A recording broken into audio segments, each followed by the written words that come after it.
He was a morbidly obese surgeon destined for an operating table and an early death.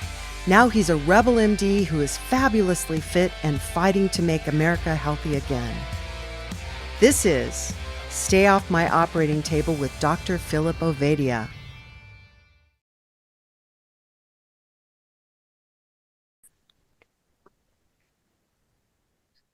Thanks for joining us, folks. It is Stay Off My Operating Table with Dr. Philip Ovadia. We're glad you're here. I believe our guest today is farther into the future than any guest we've ever had before. Am I right about that, Phil? I don't know. We've had one or two Australians in, so I think they may be a little further into the they future. probably won. Okay, all Yeah. right. So we're But speaking to the future this morning.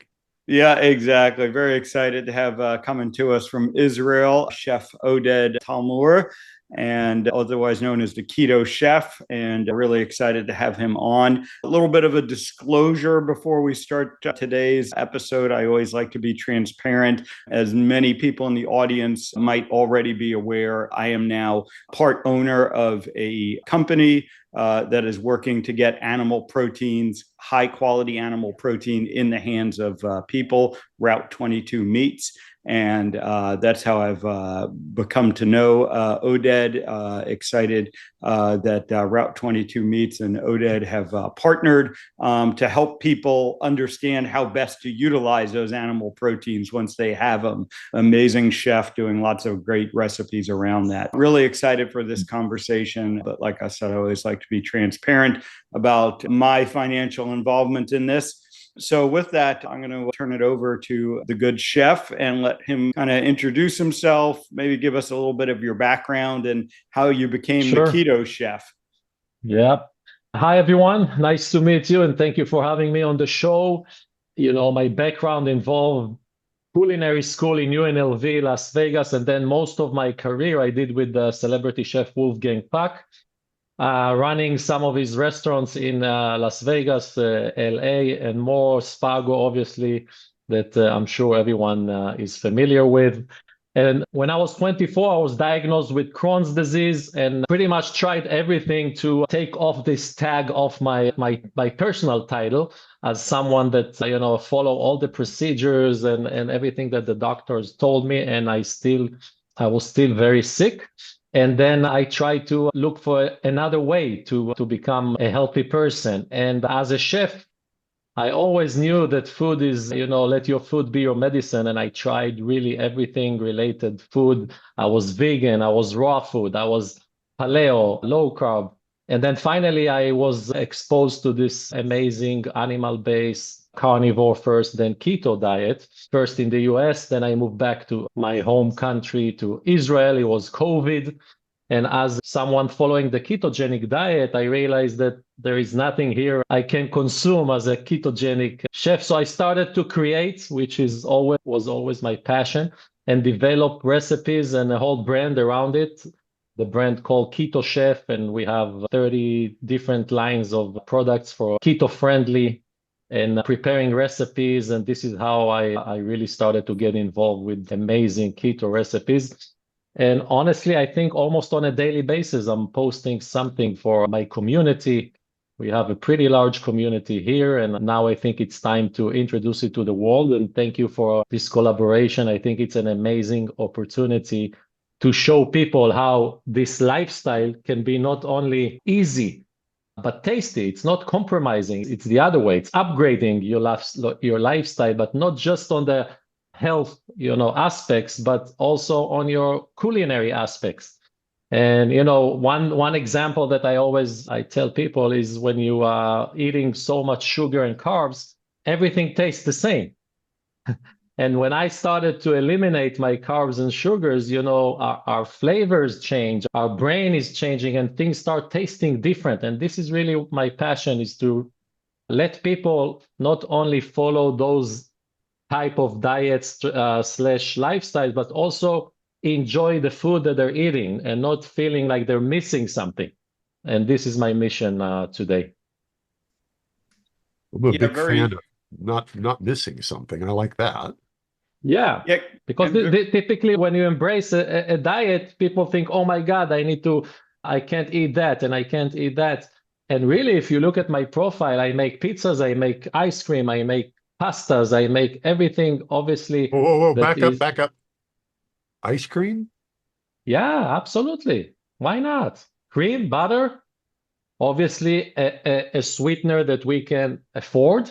I'm But yeah, so happy absolutely. about this. Yes. Okay, I didn't mean to interrupt, Phil, but I heard ice cream and Yeah, Yes. no, and I kind of wanted to hone in on what you said about, kind of reintroducing people to the taste of their food. I mean, one of yes. the, I think, trends that we've seen across the food industry, right? Whether we're talking about the packaged foods in the supermarkets or even at the restaurants, is, this sort of illusion of variety, but Hmm. we're actually just eating the same stuff, right? And in a lot of ways, Exactly. the creativity has been taken out of food. And so it was really interesting to hear you say that. Kind of go into that a little bit more, what you've seen as a chef, for a couple of decades now. And obviously, you've been at some of the top restaurants in the world and associated with some of the top restaurants in the world. But what Right. kind of trends had you been seeing, and how do you think we start to undo that? Obviously, I worked in a very high-end fine dining restaurants with the most amazing chefs around the world. And I was always like, wow, this is so amazing. But really what I was missing as someone that also had this Crohn's disease is, where is all beside make it nice? Where's the healthy stuff? How is it really? I mean, as a chef, I always felt responsible for what I put on people's plates. I'm pretty much like you. I'm sure you have your customers, so-called. And when you see a customer, you feel responsible. And same here, I want the food that I serve not only to be tasty, but also to be nurturing, if I can say. And the trends were really about kitchens, French kitchen, Italian kitchen. And thank God now we have also the Mediterranean kitchen that is getting very popular.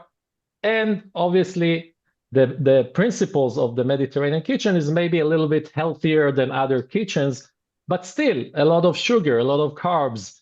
Really what I try to do after leaving all these high-end fine dining restaurants, which is, it's fun, it's great, but really to take food to the aspect, like we said, of more, okay, what really am I eating here? Is it good for my body? Is it going to make me feel good?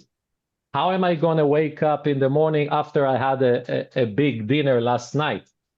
And I start testing, stuff on myself. And I was amazed once I start switching, from regular flour. Once I took off gluten of my menu, I'm like, wow, is it possible that only this one thing, like you said, that it's in everywhere, in every bread, in every snack, in almost everywhere, there is gluten.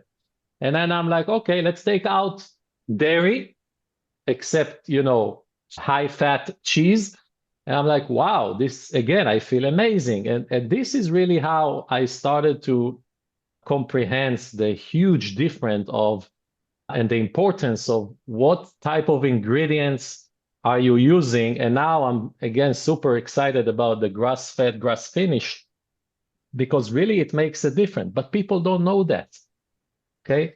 People don't know that. And besides just the trends, I also try to emphasize the importance of cooking your own food and give it enough time to sit down and enjoy a meal.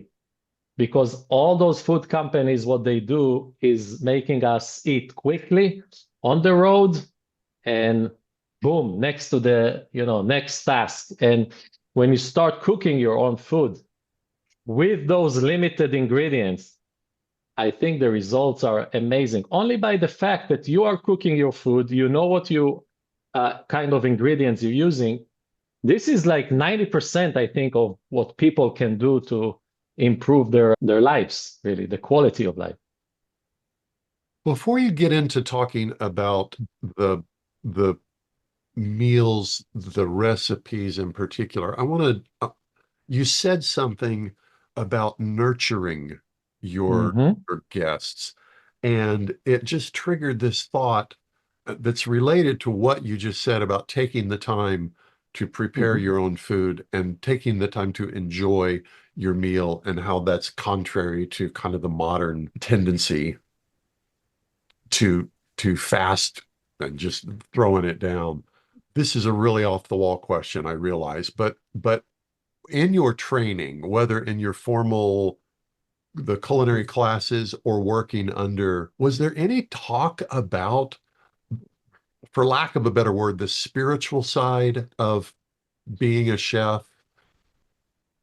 No, unfortunately, the answer is no. And when I went to culinary school, it was all about techniques, all about flavors, and all about how you really make a dish the most flavorful and good looking, and how you serve it and how you plate it, and everything around it. Obviously, we talked a lot about the actual source of what we're using, for our dishes, but it wasn't from the place of spiritual and stuff like that, or the nutrients and stuff like that. It was about, let's get the best steak. And what is the best steak? Is aged. It's from a farm that, we try to get the best quality of meat.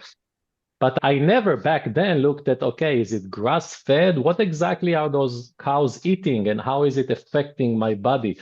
Where are these chickens coming from, and how they get into our plates, etc., etc. Yes, we try to get the most, fresh fish out there, but it's coming from flavor and quality. But nobody talks about omega-3. Nobody talks about the amount of protein, the type of fats that in those, And like I said, it was all about presentation. Let's put another piece of bread. Let's put this sauce. Sauces are full of sugar, obviously. And it really, I had to teach myself everything that I'm sharing here. It's from the last 10 years that I taught myself, and I took Yeah. inspiration from what I learned at school, combining with, chefs that I work with, and then my own experience, how I treat my body, because today I understand, I just turned 50, that my body is my temple. I need to take care of it. I can't just eat food because it's tasty. And Well, this I is, thought that was, yeah, this is really the message. And, I'm hosting also keto dinners once a month. I have a nice loft for 20 people. And during that meal, I serve 8 dishes. They're not huge, but they're good size. And there's one thing that everyone tells me at the end of the meal is, how is it that I ate all this meat and all this food you serve, and I feel light? I don't feel heavy. And this is really when people start saying, plus, add all the myths about red meat, about fat, about everything that I'm sure, you guys know as well as I am, that we are fighting 70, 80 years of misinformation. And now we try to fix everything quickly, but it sometimes it's too late, or it doesn't work. yeah. So I'm doing my best. Before you guys go into the meat, Phil, I want to, the Crohn's disease thing. I have a dear friend who lost her brother who Mhm. was a Crohn's disease sufferer. How long did it, I want to know about the recovery. I don't know that much about Crohn's disease other than it eventually killed him. So I'd love to hear more about going from not knowing how to take care of your body to Mhm. seeing the results. How long did it take? What were some of the setbacks? What's life like now? Listen, I was diagnosed, it was 97. I was 23 years old. I just finished my military service. I was a professional basketball player. I was a healthy person. I was young. I was like, I'm gonna take over the world. And then I was diagnosed. I lost 30 pounds. I was sick. And I get this message, this letter saying you have Crohn's disease. Please stay around hospitals. Please take those 16 different medications every day for the rest of your life. And hopefully you won't get cancer and we won't have to cut some of your intestines, because this is typically what happens. And that's it, you know? And I got a list of things that I can eat. Obviously, no meat, no this, no that, you know, very generic. And I'm off my way. And I did it. I did everything I was told. And you know what? I did feel better, because you take steroids, you take, you know, all this other stuff. But guess what? I gained 50 pounds and I was depressed. And now I was a big person. I never got to like 240, 250 pounds. I was fat, I was overweight, I was depressed. And I said, listen, I have to figure out something. And to your question, it took about 10 years. 10 years. My 10 years to Wow. finally declare myself as a healthy person. Because listen, first of all, I tried everything. Okay? And some things didn't work, Right. you know? Right. And when it does work, you're too afraid to say I'm healthy, because people think you're crazy. Crohn's disease, according to conventional medication, there is no cure. It's for the rest of your life. It's a chronic disease. And yeah, it took about 10 years. And then when I finally felt really good, I went to check myself. I did the colonoscopy and everything.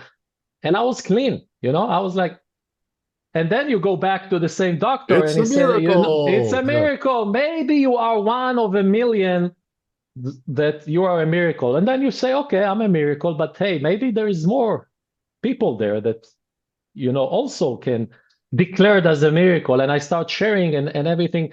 And I can tell you today, you know, Israel is pretty small, but I get thousands of colitis, Crohn's, you know, FMF, people that has chronic diseases, inflammatory, obviously, because this is what we're talking about, that say, hey, you know what? I want to try this. Now, again, I'm not a doctor. I'm not a therapist. I'm a chef, but I know what happened to me, and I know how much it changed my life. Like I said, I'm 50 today. I weigh, you know, less than 200 pounds. I lift weights. How tall I are you? swim. I'm 6'5". You're taller than me. I'm 6'5". Yeah. I'm back playing basketball. You know, I have 3 kids. I'm a parent. I'm a partner. I have my own business. I don't know where my life would have been if I would just take medication and maybe get to the surgery table.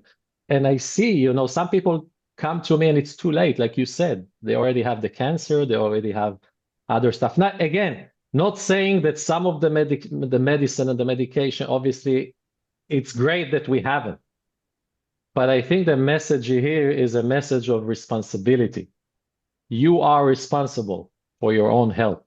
You can't just, you know, do whatever you're told and hope for the best.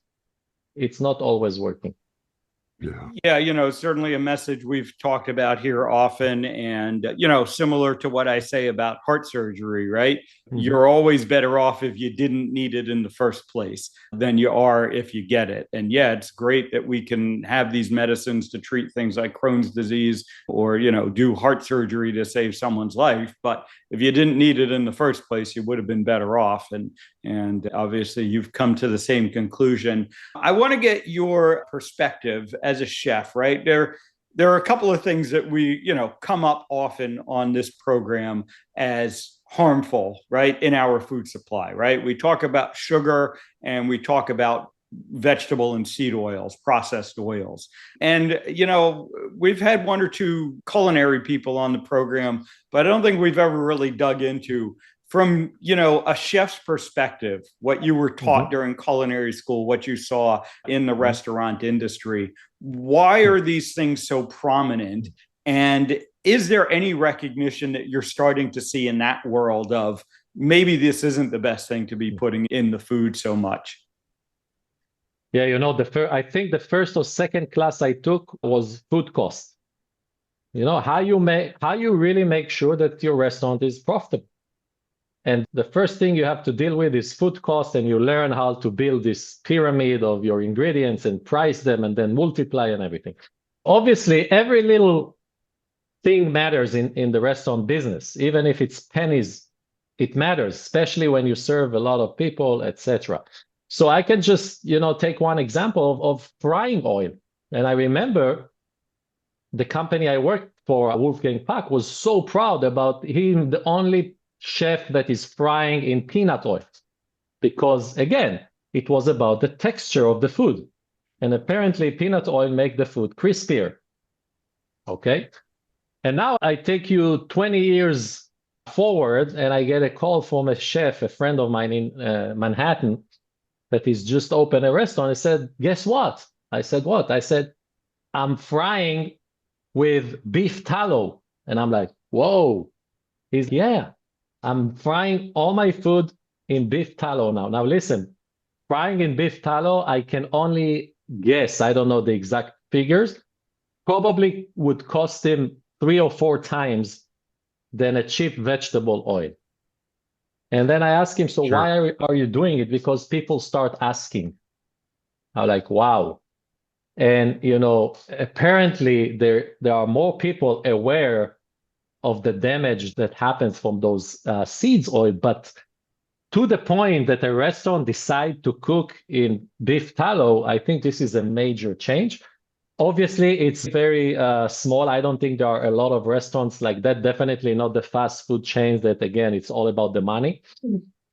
But this is one change I definitely see among people, also my customers that are willing to try other stuff.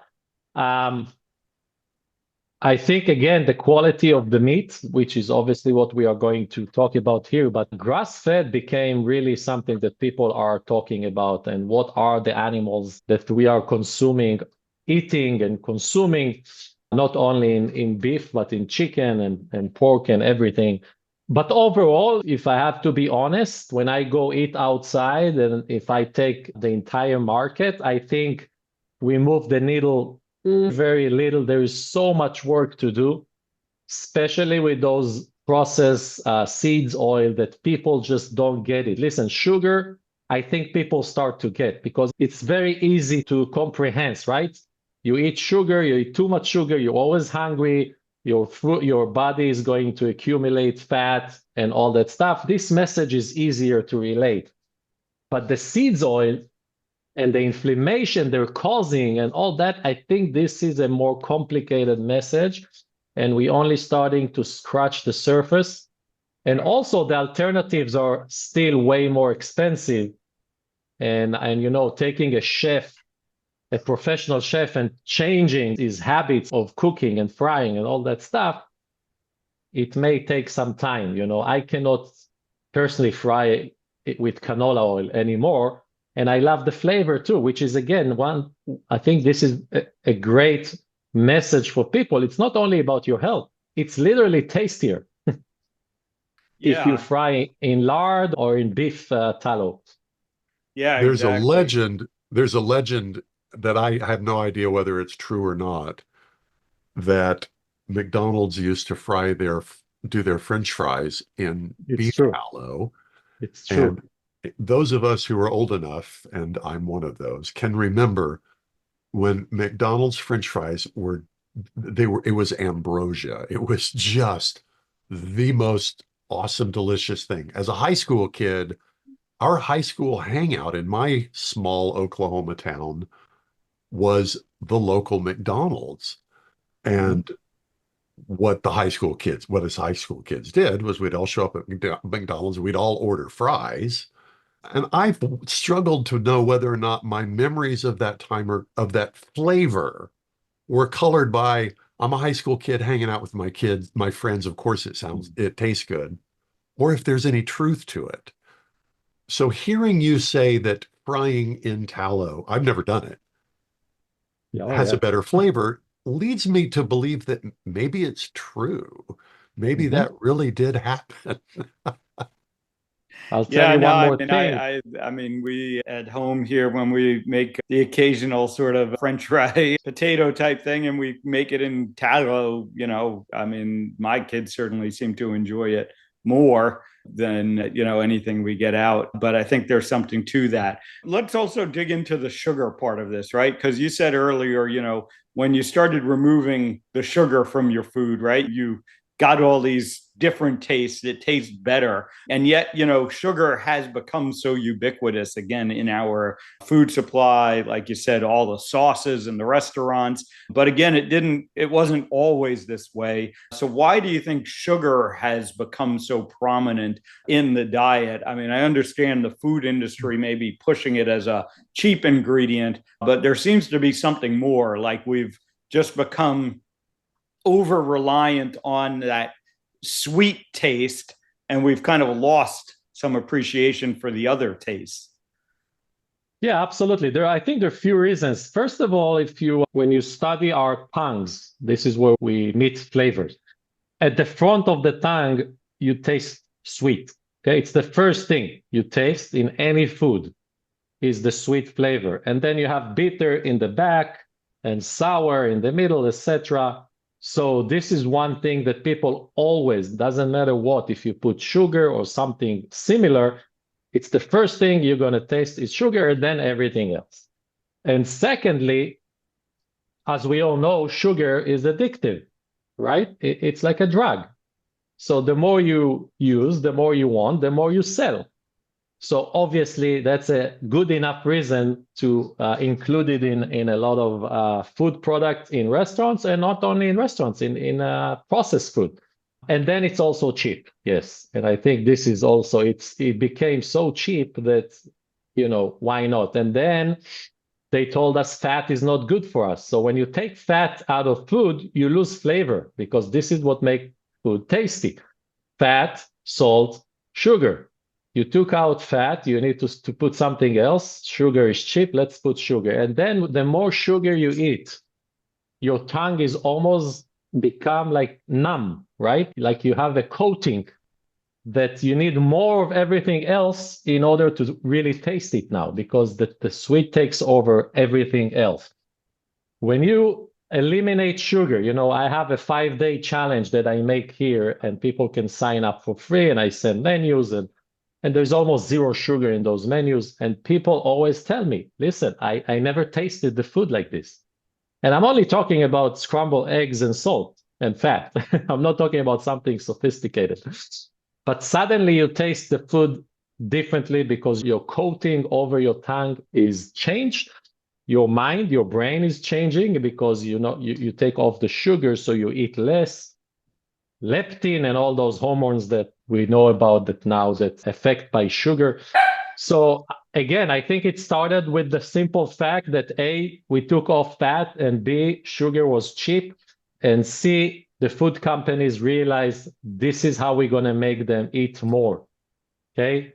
A lot of sugar, a lot of salt, a lot of processed foods, and that's it. I mean, unfortunately, this is what happened. And when you go back and eat natural food, you are amazed by how much you can enjoy the food more and eat less. And I think this is really what I see when people start eliminate all those sugars. Otherwise, it's just, I always make fun. You go to an Asian restaurant here in Israel, which is, Asian, contemporary Asian, yes? And all you taste is sugar and soy sauce. All the sauces, everything tastes the same. That's been my experience. Yeah. As a kid, my very first job was working in a Chinese restaurant. And again, I don't know whether this is the memory is colored by time, but both chefs were from China. The owner was from China. They spoke to each other in, I'm guessing, Cantonese. I don't really know. But I do remember the food that those guys cooked. I loved it. It tasted fantastic. And I've never had anything like it since. And is it because I was a kid? Is it because different technique, different style, different ingredients? I've always wondered that. Yeah, I mean, I'm sure when you're first exposed to this, and there's a lot of ingredients in Asian food, Chinese, Indian. I mean, they use so many spices and ingredients. But I think once you start dominating with sugar and soy, you pretty much killed everything else. And this is what you're going to remember. This is why kids love it so much. It's like a candy. You eat chicken, but you're literally eating a candy. Canned Yeah, chicken. very true. Yeah. You know, I've certainly seen in myself and in the people that I work with, you know, what you observed, right? That, you know, when you sort of reset your taste buds, you know, you can taste these different flavors, but you also need a lot less of this. So even if you are preparing something with sugar, you know, it just that same amount of sugar now seems overwhelming.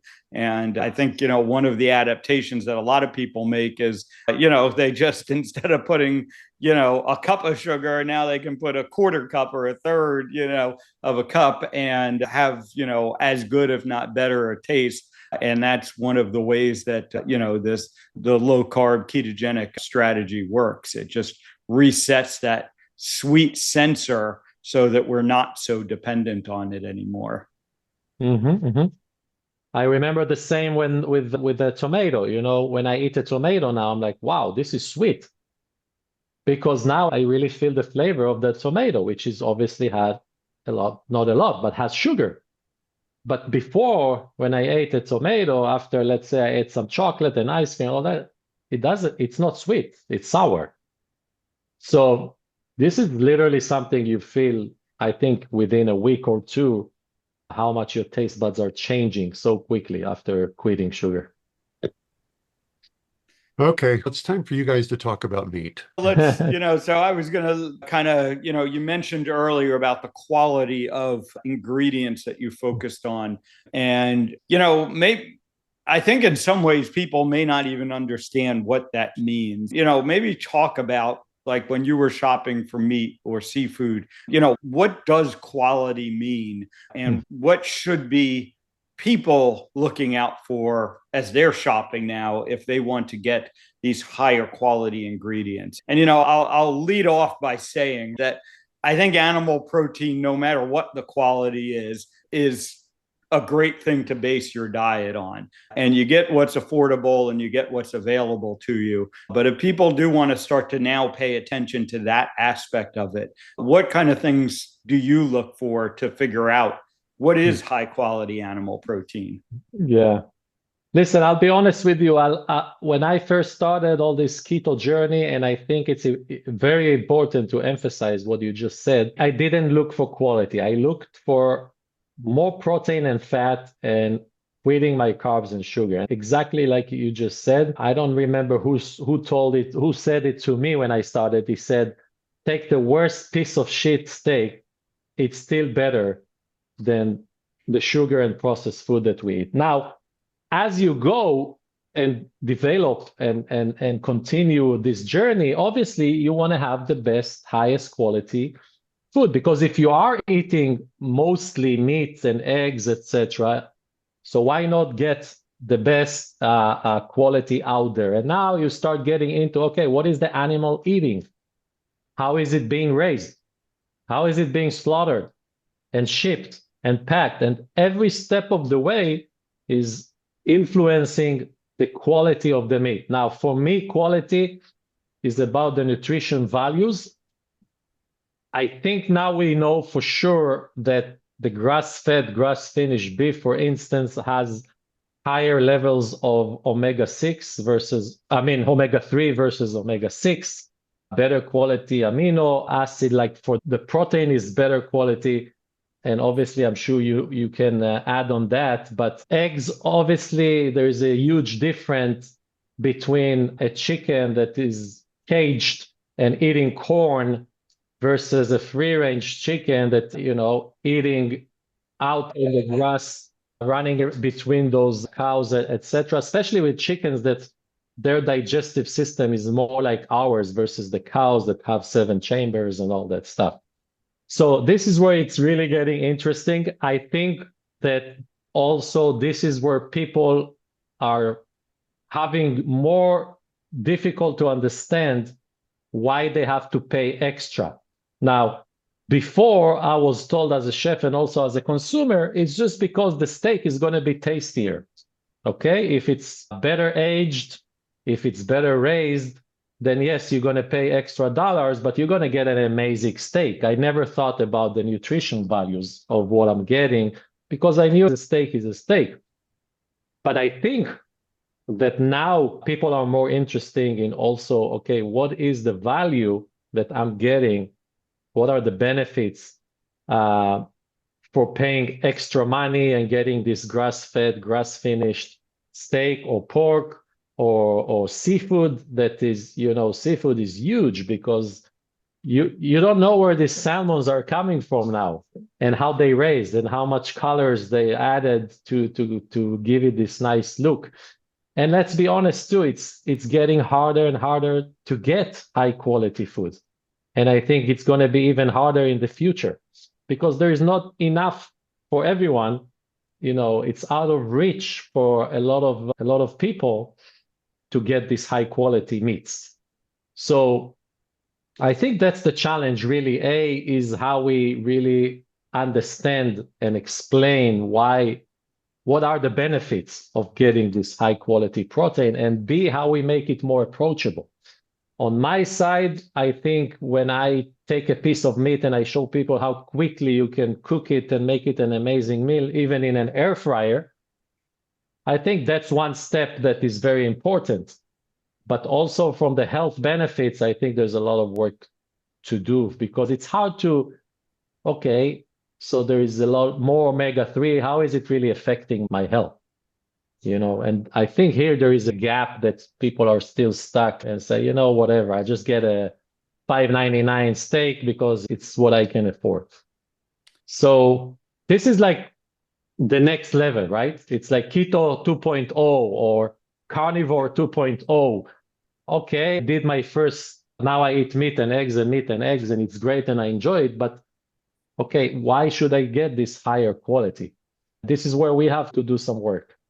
Yeah, I think that disconnect between, what you're paying at the time for the ingredient and the long-term costs that might be associated with that in terms of your health. We need to kind of reestablish that connection somewhat. And I know that's difficult. But as you said, maybe maybe a better thing to focus on first is just helping people understand how to incorporate these things.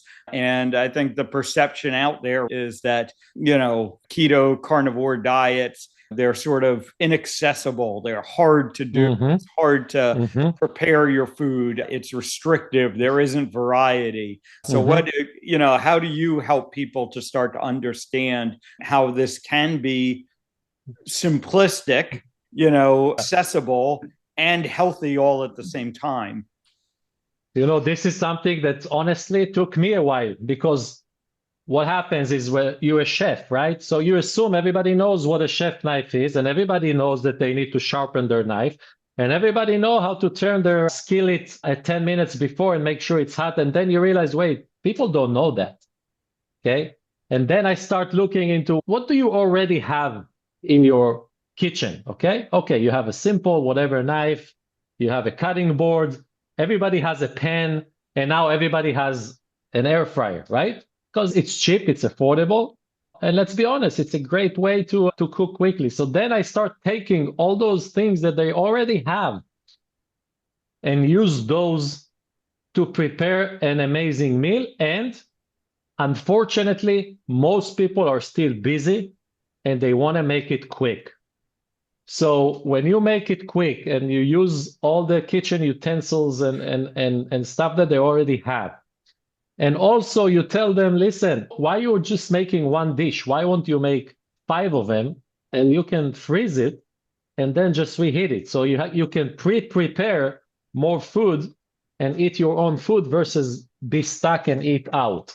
And this is really where I try to simplify, use simple ingredients, use simple spices, and again, emphasize on the quality of the actual ingredients. If you shop right and you use simple techniques, you don't need to be a chef to prepare an amazing meal. And I think this is what people can relate to easier. They can see themselves making those dishes and not just, sometimes you scroll on Instagram and TikTok and wow, and you see all those chefs, but hey, I don't have this equipment and I don't have the time and I don't have sous vide and I don't use a brenner to make the skin crispy. But the way I do it is really 30 seconds to a minute and a half videos. It's all on video, and people can relate and say, okay, I can use that. I mean, I have an air fryer. I can do. You're gonna make me get on Instagram, aren't you? Absolutely. Oh, You God. have to. I posted on YouTube, I but will confess, this is literally the first time ever that the thought has gone through my head. I'm going to well, get on that's good. Instagram. I'm going to That's check good. it out because I saw when I was doing my research on you, I saw on my phone's browser. I didn't actually open an Instagram window Oh. because I don't have Instagram, but I saw a video of you taking a slab of meat. I didn't have the sound on, so I don't know what you were saying, but it looked like a really lean slab of meat. You dumped it you put it into salt, covered it in Oh, salt. yeah. Um, Perfect example. and Homemade pastrami, right? uh, If you tell someone go make talk about pastrami, that. It was gorgeous. It was they just if gorgeous. by the way, this one video, I just made it, right? Because this is how I make it for myself, and it's only meat and salt. Come on, Meat, salt. and Oh, time be and still my time. heart. So this video got 1 million views in no time, and people are like, "Oh my God, I can make my own pastrami. That simple?" I'm like, "Yeah, it is that simple. What was the You cut of just meat? need." Here I use shoulder, I have but a shoulder in the freezer right now. honestly, you can use other meats. Listen, the one message I try to relay in between is our ancestors, they made it with no skillets and no kitchen and nothing, right? They took the piece of meat, they buried it in salt because they want to preserve it, and then they slice it and they eat it. So we don't need all this fancy equipment to take a piece of meat and bury it in salt, and after 48 hours, hang it in the fridge or put it on a tray and forget about it. And put a memo in your phone, and 2 weeks later, you have an amazing pastrami. Okay? Oh, And this is really how, and by the way, same thing with salmon. You don't need the dill and the onion and the garlic. Yes, it's tastier. Just take salt and salmon and bury it for 16 hours or 18 hours. You have a gravlax, right? Bagel and lax without the bagel, of course, just cream cheese and salmon. Oh my God. And also don't forget, following your note, Philip, about the keto lifestyle, I think that is also a perception that it is only for rich people because meat is expensive. And unfortunately, it is more expensive than junk food because this is what makes junk food. It's accessible for people that cannot afford other stuff. But what people don't realize is that when you start eating those meats and fish, you eat less. And really 90% of the supermarket is not relevant for you. You just need the quality stuff, and you're going to eat less because you're going to be full for obviously a long period of time. Yeah. that's so true. That's so true about the supermarket. I'm sorry, Phil. I didn't mean to interrupt you. Yeah. My wife and I went out to breakfast yesterday at one of the few places that we can eat where it's worth going out, and it's a local chef who they even say we only cook in butter, So it's like, yay. So after breakfast, we went there's a Safeway right next door. We went into the grocery store, and it's a massive Safeway. And I'm looking around and I realize there's 2 aisles in this whole store that I will ever go down, ever. It's really simple eating this way. I dig that. I like it, but it's True. nice to know that True. it's cool, that it can be made delicious as well. All right. Sorry, Phil. Right. I could go on and on about what I'm learning here. I have Oh, to go yeah, get an no, Instagram account, but definitely. And we'll obviously have the links and certainly encourage people to check out all of Oded's stuff. Talk about your experiences in Israel in particular with this. Middle Eastern cuisine tends to be higher carb. How does keto kind of play? How does low carb, keto carnivore play in Israel, Middle East, Mediterranean areas? Yeah. Well, honestly, I have to admit it's more difficult to be or to live by this lifestyle here in Israel. Because, like you said, the Middle Eastern / Mediterranean diet is heavily based on fruits, vegetables, seeds, nuts, grains, and maybe some seafood and lamb and less beef, obviously almost zero pork. And it is easier to be carnivore in the US or Europe, absolutely.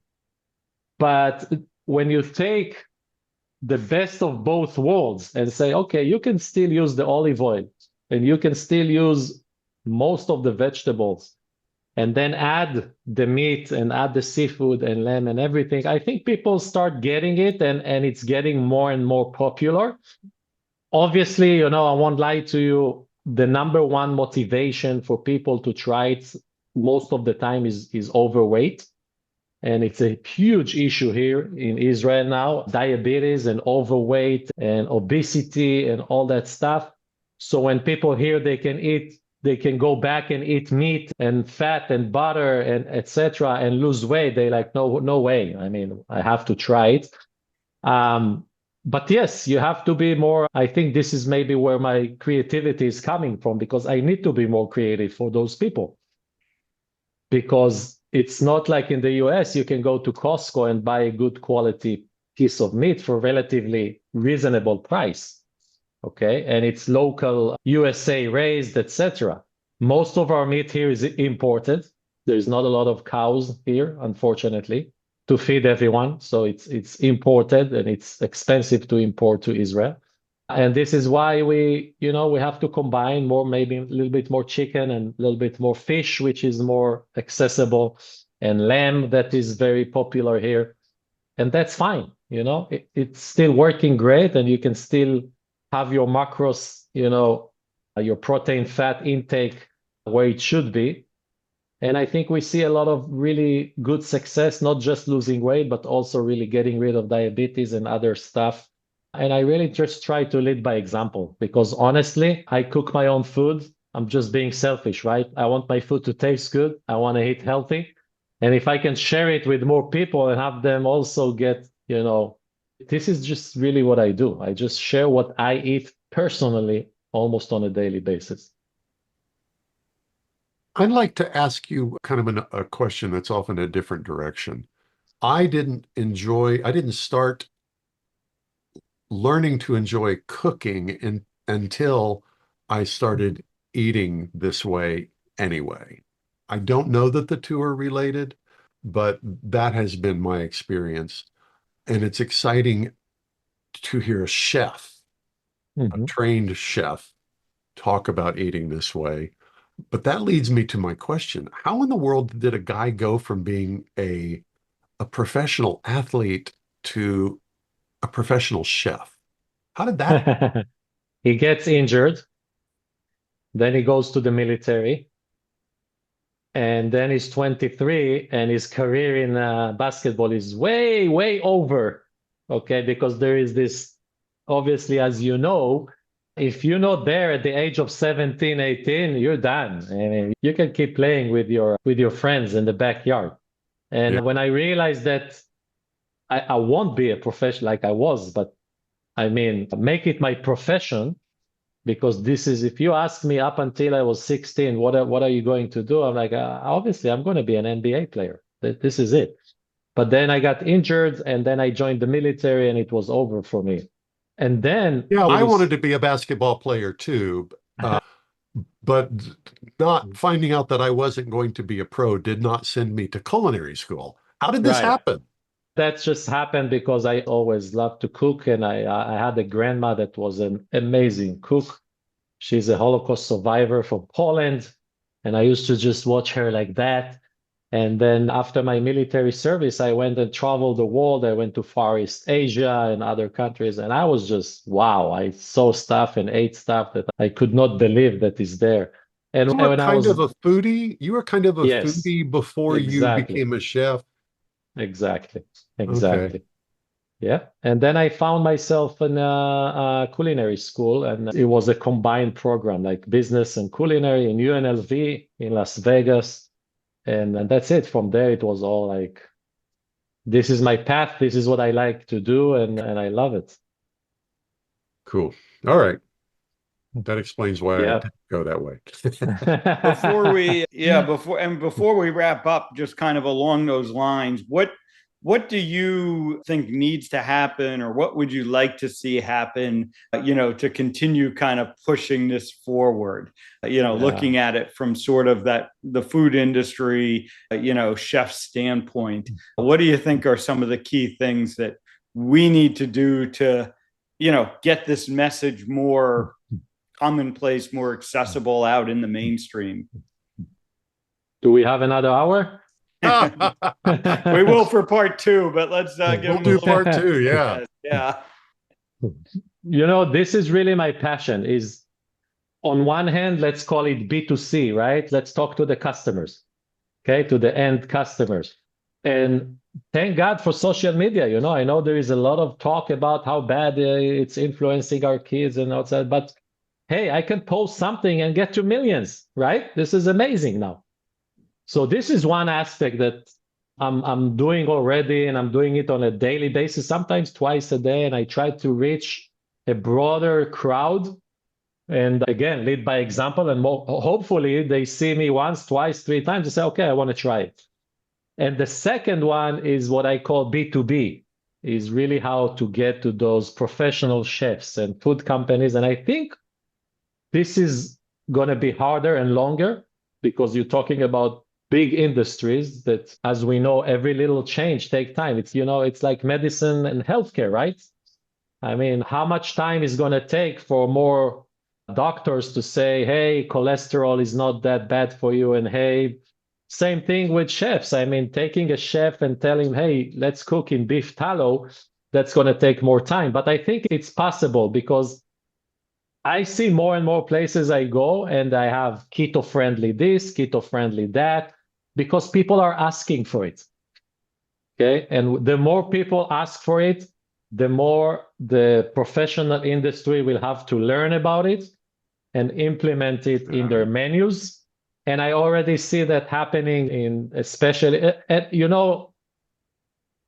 if you look at the vegan trend, and I'm not going to, talk about how much I think vegan is bad and all that. It's not but if you look at the vegan trend and how it got into menus and entire restaurants that are cooking vegan, I think we're going to see the same thing with carnivore, animal-based, and there's just more and more people, and the more and more people, we have to supply that demand. And this is something I would love to get involved with and see really how food companies, fast food chains, mom and pop restaurants starting to learn about this type of cooking and do those little changes, at least that we can go out and feel comfortable to have a nice meal, even if not the entire place is keto friendly or carnivore, but at least you have your own, some few food items. And I think we're going to see more and more, especially in the US.